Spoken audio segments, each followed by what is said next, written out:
السلام علیکم ورحمۃ اللہ وبرکاتہ۔ ناظرین کرام، میں ڈاکٹر محمد ساجد شاہین۔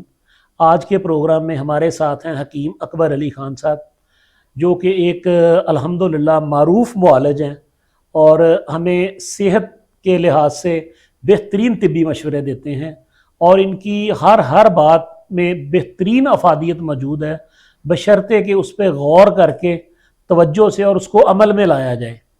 تو آج کا ہم جو حکیم صاحب سے سوال کریں گے وہ ہے بچوں کی ذہنی کمزوری، کیونکہ بچوں کے سٹڈی کے معاملات ان میں اس کی جو ذہنی کمزوری ہے اس کا بڑا عمل دخل ہے۔ تو حکیم صاحب، پوچھنا یہ ہے کہ ہمیں اس میں کیا کرنا چاہیے اور کون سی غذائیں استعمال کرنی چاہیے؟ بسم اللہ الرحمن الرحیم، الحمد للہ رب العالمین، الصلاۃ والسلام علی سید الانبیاء و سید المرسلین۔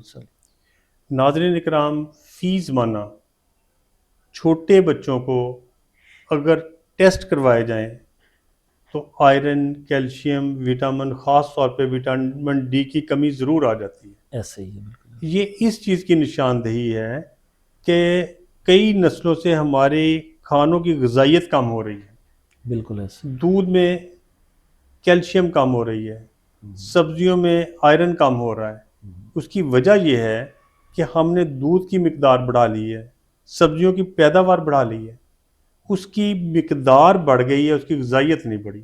صحیح، تو اس کے لیے ہمارے پاس جو ابھی تک نیچرل چیزیں موجود ہیں،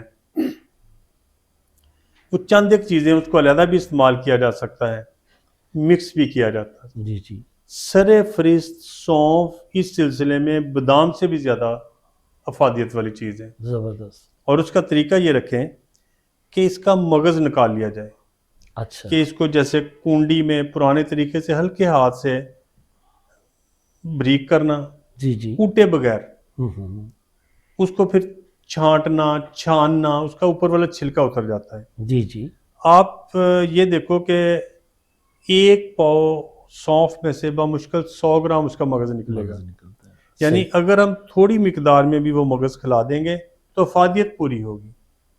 اچھا حکیم صاحب، اس میں ایک سوال تھوڑا سا جی پیدا ہو رہا ہے آپ کی گفتگو کے دوران، کہ جو مغز نکالنے کے لیے بعض کہتے ہیں کہ اس کو بھوننا چاہیے ہمیں تھوڑا سا توے پہ، نا پہلے ہلکا سا بریاں کرنا چاہیے۔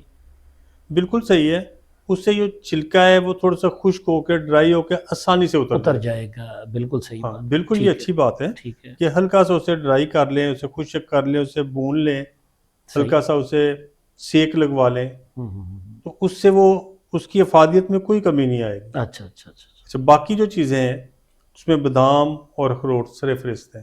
بہترین ہے، اس کے علاوہ ایک غذائی نسخہ ہے جی جی، جو میری والدہ کو اللہ تعالیٰ غریق رحمت فرمائے، آمین، میری زندگی میں انہوں نے بے شمار دفعہ بنا کے مجھے کھلایا ہے، سارے گھر والوں نے کھایا، جی جی، ان کی زندگی کے بعد ہم نے ایک دفعہ بھی نہیں کھایا، وہ ہے خشخاش۔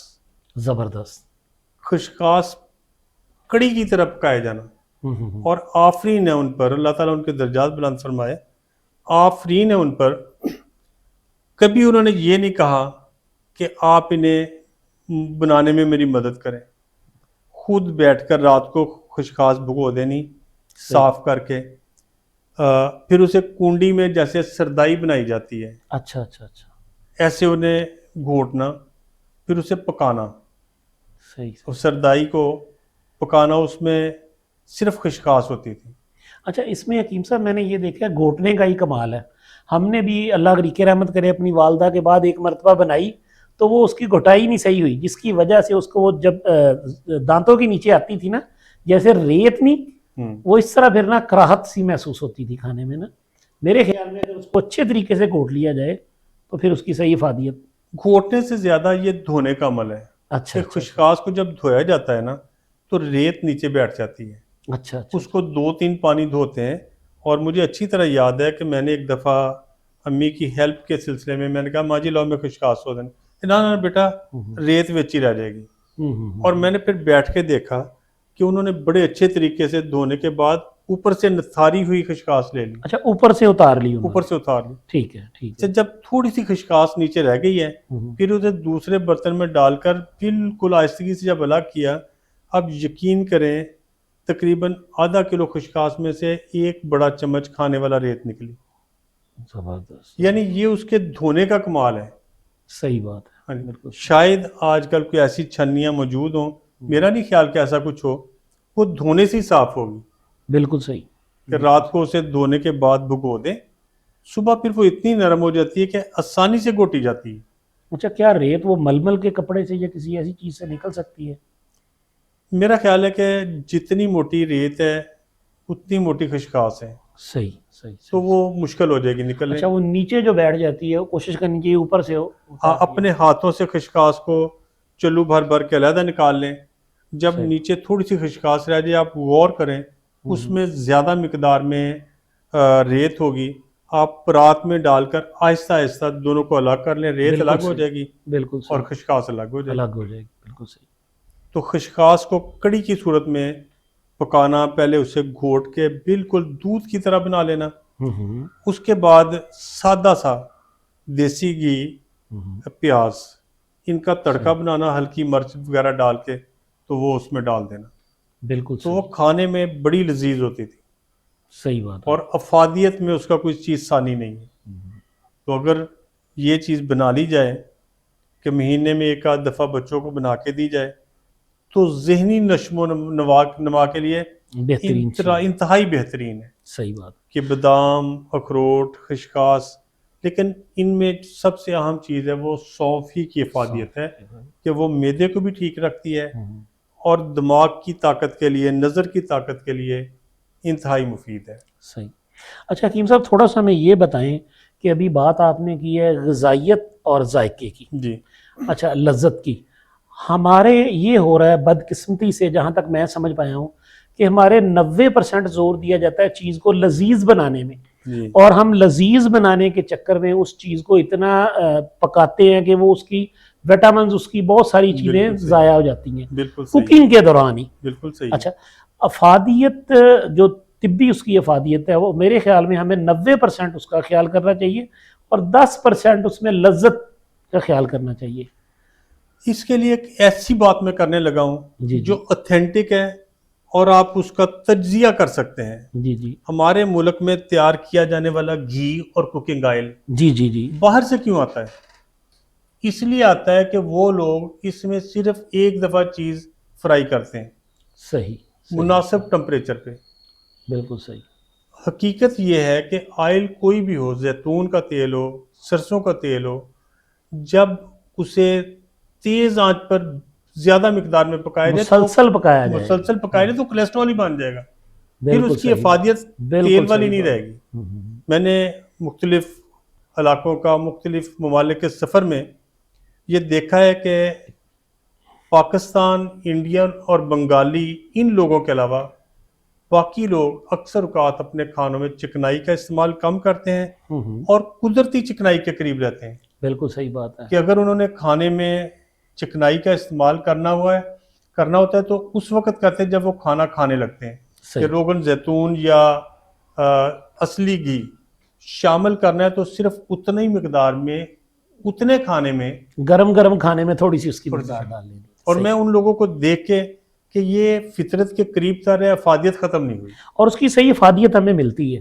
اچھا، بدقسمتی سے ہمارے ہاں میں نے دیکھا ہے کہ کچھ لوگ، کچھ نیوٹرینسٹ، کچھ ڈاکٹرز حضرات ہمیں فطرت کے قریب کرنے کی کوشش کر رہے ہیں، اور ان کا میں نے دیکھا ہے کہ بجائے اس کے کہ اپریشیٹ کیا جائے، ان کا مذاق اڑایا جاتا ہے.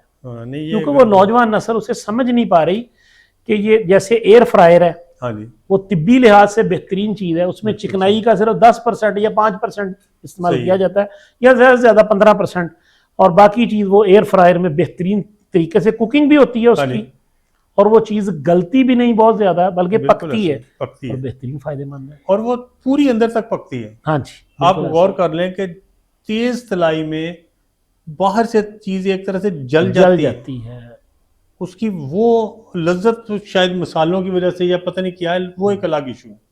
لیکن حقیقت یہ ہے کہ اگر ہم نے صحت و تندرستی کا خیال رکھنا ہے جی تو سب سے بہترین طریقہ یہ ہے کہ اس کو ابالیں. اور جب ہم نے کھانا کھانا ہے تو اس وقت زیتون کا تیل ڈال لیں، سرسوں کا آئل استعمال کریں. اچھا، ایک اور چیز کا میں ذکر کروں چونکہ سرسوں کا تیل ہمارا مقامی آئل ہے اور زیتون کا تیل ہم پیسے خرچ کے باہر سے منگواتے ہیں. صحیح. ہم اسے افضل اور سرسوں کے تیل کو کم درجے پہ لے آتے ہیں. ایسا اب یقین کریں سرسوں کا تیل سونے کے برابر ہے. صحیح. ہم اسے مالش اور سر پہ لگا لیتے ہیں، کھانے میں استعمال نہیں کرتے. صحیح صحیح. اچھا حکیم صاحب، کینولا کیا ہے؟ یعنی جہاں تک میں نے دیکھا ہے، آپ کی بات بالکل ٹھیک ہے، سرسوں کے تیل میں کچھ ایسی چیزیں پائی جاتی ہیں جو دل کے لیے، کچھ دل کے والز کے لیے نقصان دہ ہیں. اچھا، اس کو بھی پھر پروسیس کرتے ہیں فارن کنٹریز میں اس چیز کو نکالنے کے لیے، جبکہ ہمارے ہاں وہ چیز ابھی نہیں موجود. تو کینولا کے متعلق کہا جا رہا ہے کہ جو 100% فائدہ مند چیز ہے وہ کینولا ہے. اسے میرے خیال میٹھی سرسوں بھی کہتے ہیں کینولا کو. اس سلسلے میں سب سے پہلے تو سرسوں کے متعلق ہی میں عرض کرتا چلوں کہ ہمارے گھروں میں جو سرسوں کا آئل استعمال ہوتا ہے وہ اچار میں استعمال ہوتا ہے، اور ہم ہانڈی میں اچار کے تیل میں سے نکالتے ہیں. اگر اس میں کم پڑ جائے تو اس میں سرسوں کا تیل اور ڈال دیتے ہیں. صحیح. اور میں الحمدللہ اس بات کو سمجھتا ہوں کہ اچار کے جو مسالہ جات ہیں، کلونجی ہیں، میتھے ہیں، میتھی دانہ ہیں، اور دیگر جو مسالہ جات ہیں، وہ اس برے اثرات کو دور کر دیتے ہیں. وہ صحیح بات ہے. سرسوں کے تیل کی افادیت کو بڑھا دیتے ہیں، اور اس کے مضر اثرات ہیں اس کو دور کر دیتے ہیں. تو آپ سرسوں کا تیل جب بھی استعمال کریں، اچار میں سرسوں کا تیل ڈال لیں، اس میں اگر کم پڑ جائے تو اور ڈال لیں. بالکل صحیح بات ہے، بالکل صحیح بات.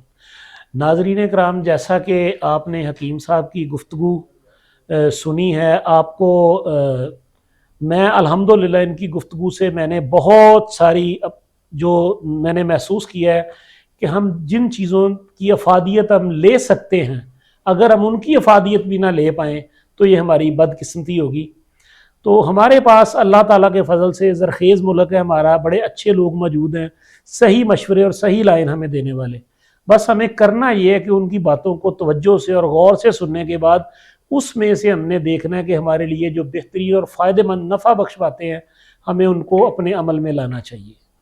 تو اسی کے ساتھ میں آپ سے اجازت چاہوں گا. انشاءاللہ اگلے پروگرام میں پھر آپ سے ملاقات ہوگی. فی امان اللہ.